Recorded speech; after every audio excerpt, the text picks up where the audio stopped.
নয়া দিগন্তের ২১তম বর্ষপূর্তি উপলক্ষে নয়া দিগন্ত সম্পাদক এবং নয়া দিগন্ত পরিবারকে বাংলাদেশ খেলাফত আন্দোলনের পক্ষ থেকে শুভেচ্ছা এবং মোবারকবাদ জানাচ্ছি।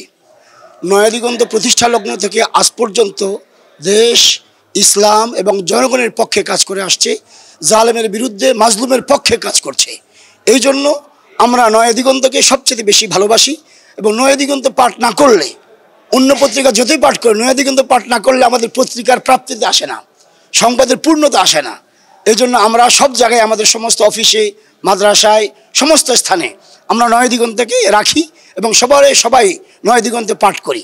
এই জন্য আমরা প্রত্যাশাও থাকবে নয়া দিগন্ত যেন তার যুগ যুগ ধরে অতীতের যেই সত্যনিষ্ঠতা ধরে রেখেছেন, ঐতিহ্য ধরে রেখেছেন, ইসলামের পক্ষে, জালেমের বিরুদ্ধে, মাজলুমের পক্ষে, স্বৈরাচারের বিরুদ্ধে কাজ করে যাচ্ছে।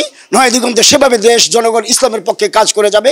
এটাই নয়া দিগন্তের কাছে খেলাফত আন্দোলনের পক্ষ থেকে খেলাফত আন্দোলনের সকল নেতাকর্মীদের প্রত্যাশা থাকবে ইনশাআল্লাহ।